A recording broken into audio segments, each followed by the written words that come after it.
Hey, how are you? It's Tammy Marshall, and I'm the director of the Emotional Healing Institute and the creator of the Unemotional Eater program. And today I wanted to talk about something that I don't normally talk about. But I see it a lot in my practice, and I just kind of wanted to call it out. So often what I find is that people are injured when they're younger, and injured from an emotional standpoint. They believe some lie.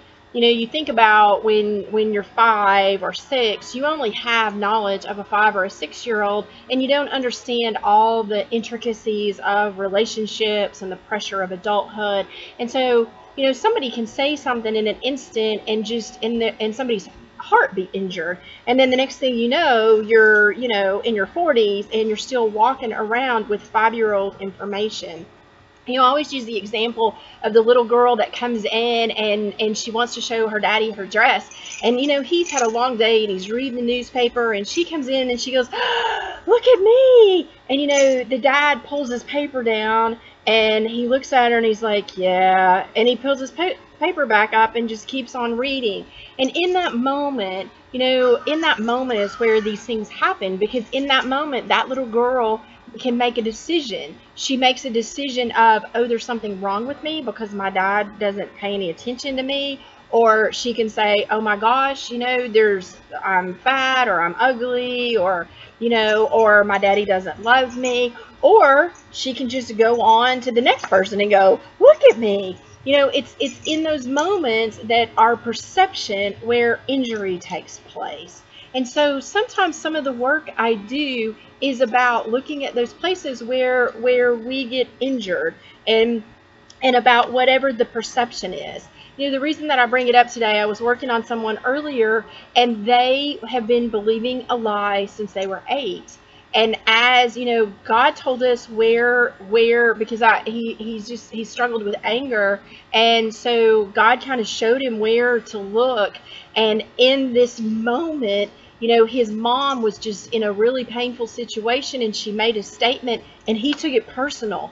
And then there were some other things that took place, and he had been believing this absolute lie.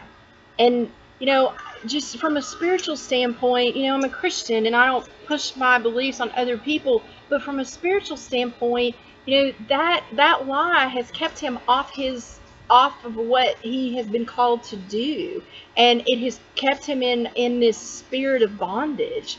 And so all of a sudden, the lie just completely unraveled as we started working. And it was like, oh my gosh, he had been living out his whole life believing this one thing, when all of a sudden he could see the truth of this other situation.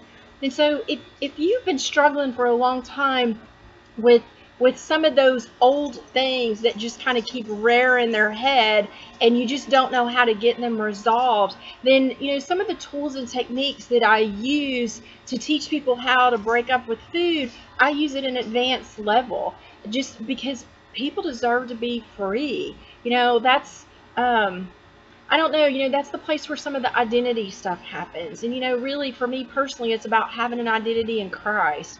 And when I understood how much God loved me and what he had done for me, it like took some of those things out of the way. And so I just wanted to put that out there today. It was so overwhelming to watch somebody just unfold right before my eyes. And that happens in my world on a regular basis, but I don't know, for today it was just really loud. And so I just wanted you to know that there's hope, there's freedom. If you were like me, you tried everything and it just didn't seem like anything worked, but we know more today. We have more ability today than we've ever had before. And so I just want you to know that there is a way out of those places. So I'll try not to be too serious moving forward, but just know that you're loved, and we'll talk again soon. Blessings.